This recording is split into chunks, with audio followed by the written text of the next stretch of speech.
What's going on, everybody? LK here, and today we are going to be talking about defensive technique. Okay, so the best thing about this is actually I don't have to like set this up for you. The game teaches this to you in the mission mode.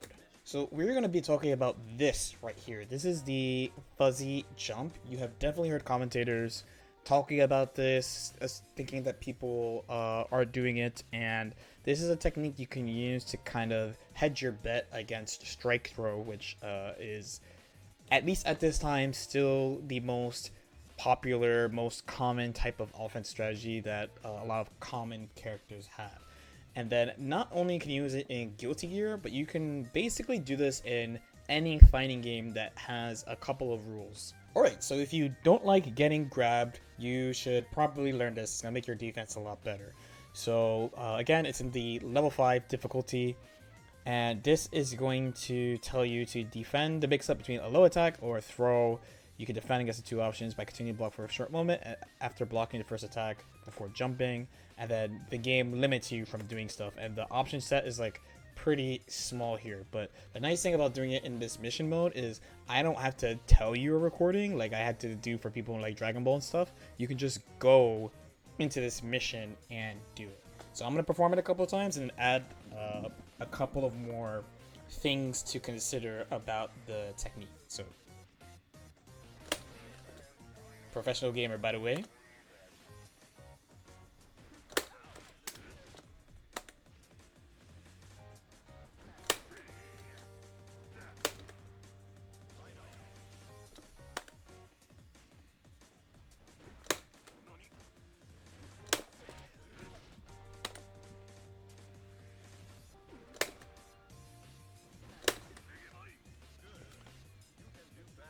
I'm leaving this one in because this is actually pretty important that I failed a bunch. One thing we have to talk about is timing. So you saw that the recording has 2K2D and 2K grab. So the way this game works is you can't be thrown out of block stun, and you can't be thrown after blocking or getting hit for 5 frames. This is the magic number. This is why characters like Faust and Milia and Axel and Zato. What's going on, bros? By the way, Anji bros, all of them now they have 5-frame buttons because they actually were lacking options compared to other characters in this situation. So one of the ways that I and of course a lot of other longer time fighting game players would use to kind of help with this situation is to use this fuzzy jump technique, because you can't be thrown out of jump startup. So once you press up, even though the game doesn't show you jumping, you can't get thrown. So now I'm going to do it again and show you how to do it like successfully.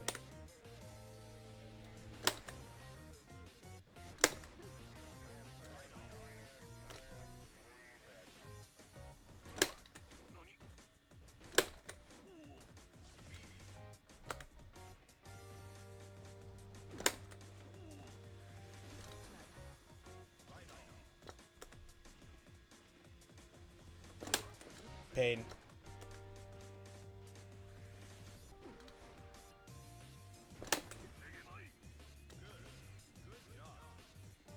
Okay, so not perfect, but you get the idea. So the concept we're going to be using then is once we're in block stun, we're going to block for a little while after exiting the block stun and then jump at the point where we can be thrown and then switch to block. If you do this correctly, you will block the follow-up attack and then jump the throw attack. The reason why I use faultless defense here, so I'm using down back, jump with faultless defense, and then switch back to down back, is that in the case that the opponent attacks and I block it, they'll be pushed out further. So my following defense will be easier too, because they're not going to be right on top of me. So here I have a pretty simple recording for fighting Potemkin. It's close slash into delay to us and close slash into Potemkin Buster, and we're going to be aiming to FD, like jump to escape the 2S and Potemkin Buster at the same time. So also in this game too, another nice thing about this is that throws are all counter hit. So when you successfully jump to throw, you get a really good situation because you get slowdown on the counter hit. So there are some things you're going to have to consider too for using this technique. So one is what character you actually play. So for example, Potemkin, his jump is slower than other characters. It's 5 frames. And while he has additional jump options, he's not really good at like jumping out of stuff. So you might want to consider picking something else. But if you play a character like May or Millia or Chip, who have higher jumps than other characters, it's a pretty good option. In Millia and Chip's case especially, they have many air options too, so not just like the whole moving around, but then they also have special moves in the air that move them around as well, that if you jump out of pressure that's not grab, you can like slip away from your opponent. And also, while I said this with jump, you could technically do anything in this window and it would be considered fuzzy. This is where the fuzzy mash jokes and things come from. But in the end, you have to consider your character and what you think is the best option to layer here. Now, on the opposite side, you might be like, okay, so I'm going to be doing this.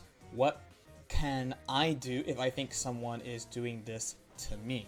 So if you're playing a straight up strike for character like Potemkin, then you should understand that people are probably trying to do this and vary your timings to try to get an idea of whether or not they're doing this technique. So for example, I added a third recording here now.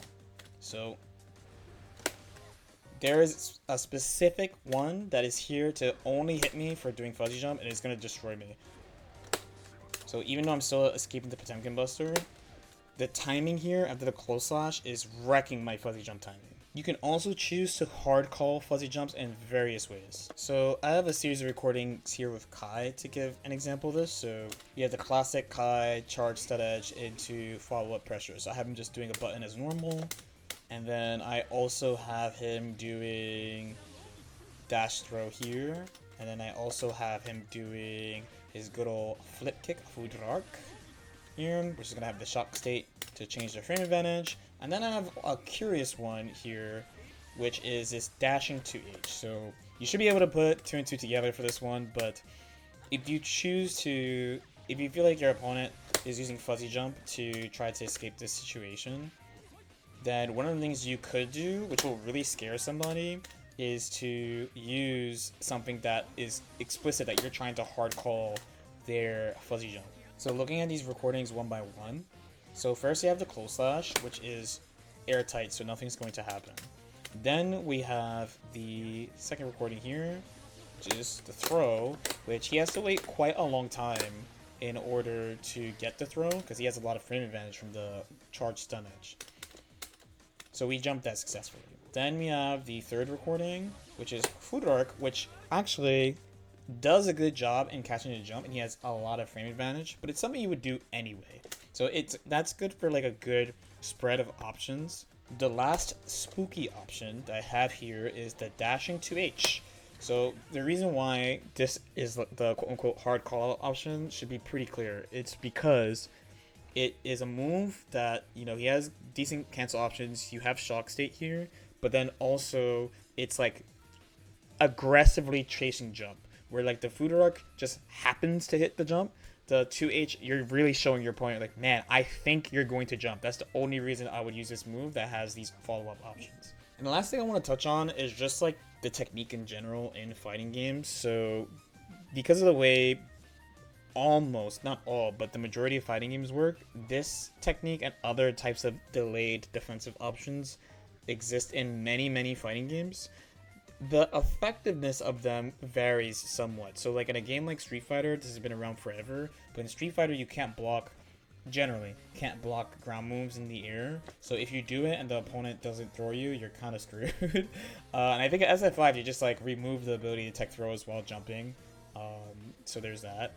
In a game like Guilty Gear that has these defensive mechanics that let you block for resources, or maybe you don't need resources, it's a pretty strong technique. It's kind of hard to call out. Technically, you could do them in like NRS games, but like it's just really not worth it at all. And like honestly, you should just guess and be cool with guessing. And then there's also Melty Blood, which yes, it you can do it, but you can't block ground moves in the air in multi-blood at all. So the risk is like pretty high, and you get full combos off like jabs and stuff.